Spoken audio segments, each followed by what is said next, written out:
Yeah.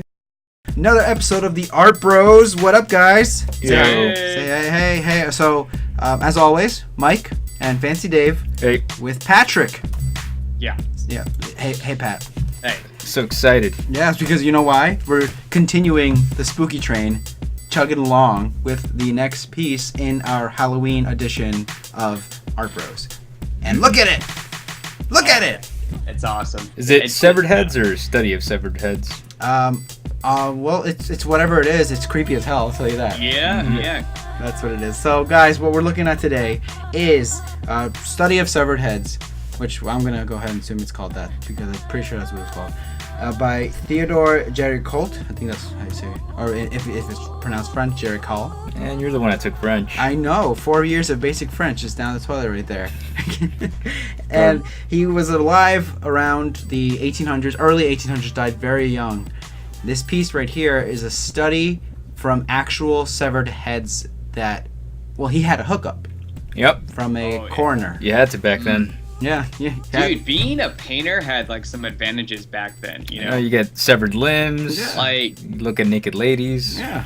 What like, more could what's you want? going on? What like, more could you want, man? You mentioned Yeah. severed heads. I don't know. Not much, you know?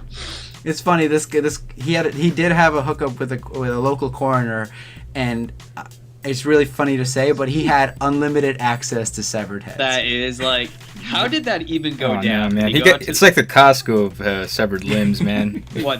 so these are bulk buys? yeah, that's why there's two. He got like a bag of pretzels with these. He did, and a pair of underwear. Oh, dude, hell, I'd buy them. Damn. Oh yeah, 2 for 1, man. Why not? Yeah. Yeah. And okay, back to the creepiness of this painting. Patrick, when we said we were gonna do Study of Severed Heads and you saw this thing, what did you think? Oh, well, I kind of feel like anything, I don't know, anything along like the gore factor that has some type of shock or like some eerie presence to it, it just coincides with Halloween so much. And I'm a huge fan of Halloween, so this is one of the pieces that gets me excited for Halloween because there's always that creepy eeriness that goes on about it. And plus, like, this is, it's just like, just look at the content of it. We got some severed heads. I know that it's not. It's honestly, the painting is not doing anything other than depicting what is in front of the artist, and that's I think honestly that's the creepiest thing about it is that you're looking at two severed. Like the guy didn't interpret two severed heads from two full-bodied models. He's looking at two severed heads, like right there with the blood and everything. It's about the equivalent of Instagramming, these severed heads. Yeah. Put a little sepia filter on that. Hashtag severed heads. Hashtag all head, no body. No filter. Yeah. Hashtag nobody understands. In case Oh my you're wondering, gosh. people, I'm shaking my head. Doesn't it look like they're on a bed and it's just like it looks like almost like a couple and they were on a bed and their heads are still on pillows while the rest of their body's gone? I don't know. They are on sheets. I know that. I think that could be more of a tribute to a still life that he was going for. Because another creepy aspect about this is that it's set up just like a bowl of fruit would be set up. Yep. It's very cliche. It's just a still life. A little bit interesting facts about this. This is a study of severed heads that was done for Géricault's actual, one of his quote-unquote masterpieces. Like the thing he's known for doing, which is the Raft of Medusa. And there are no severed heads in the Raft of Medusa. None. That's a little bit of a shame. That's a little bit disappointing, you know? Is it a little bit of a shame, or is it more like, hey, I really wanted to do severed heads, so here's a reason? I know, yep. No, this was like out of, this is uncommon, because this was done around classism, right? Actually the start of romanticism. Right, so this was a little bit of a black sheep, wasn't Early it? 1800s, yeah. Dave? Oh. What else? Yeah. What do you think? This guy's mouth. Yeah. I think someone could put something indecent in there. Yeah. What the? Oh my God, David! Like candy. Oh, Trick or treating candy. These are Halloween, whatever. art booze, man. Pat, you got anything to say? I was gonna say this is what it looks like how it feels to chew 5 gum. I was thinking. Your head just blown off, man. And that's the indecent thing you put in there. Yeah. 5 gum? Oh yeah, jeez. Sponsored by 5 Gums. I mean, what I find interesting about this is there's I kind of feel like there's almost a story behind here, because the two faces, they're separate enough to have their own space, but they work well together at the same time. Like they almost dominate the space that they're in, even with the composition, the way it's set up.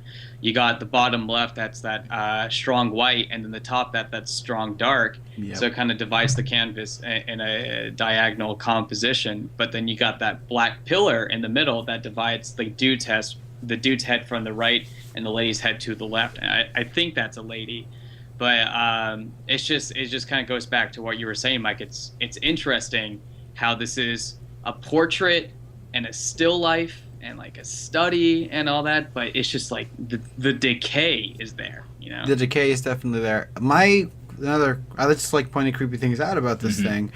You have one looking very serene, like sleeping. Yeah. The other one looking like aghast, like dead. Just like surprised, like this person, whoever this is, saw their last moments of death. Well, the last moments in death, I should say. So, guys, Fancy Dave. What else? Final thoughts? Creeps me out. Yep. That's probably the point. Yeah. So I like it. Patrick. Oh, solid, like just a solid like anatomy painting almost, but with it's just like the fact that I know a lot of painters would often use dead bodies from the morgue as reference, and it's just like you kind of look at these really nice paintings with these lively people, knowing that like a dead body was used as the point of reference. So it's kind of neat to see a point of reference of these dead bodies like used as the source and projected onto this canvas. And for me, the same, to piggyback on that, like we're looking at two real dead severed heads. Like it's not like he was trying to creep us out. He literally just was like, let me do some severed heads to get better at it. And bam, there we go. And that's the creepiest thing about this, guys. It's good shit. It's good shit, dude. Like shout out to Theodore, man. Yeah, Theo. Keep doing it. Theo, keep your head up. Dude, let's meet up sometime. Let's get a drink. Totally missed my bad pun. Is he still alive? No. Oh no. No. I'm pretty sure these people are dead too. Oh my god. All right, guys. So, like us on Facebook if you haven't already.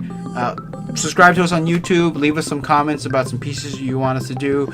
And next week, we're going to come back with another spooky episode here on Art Booze. Ooh.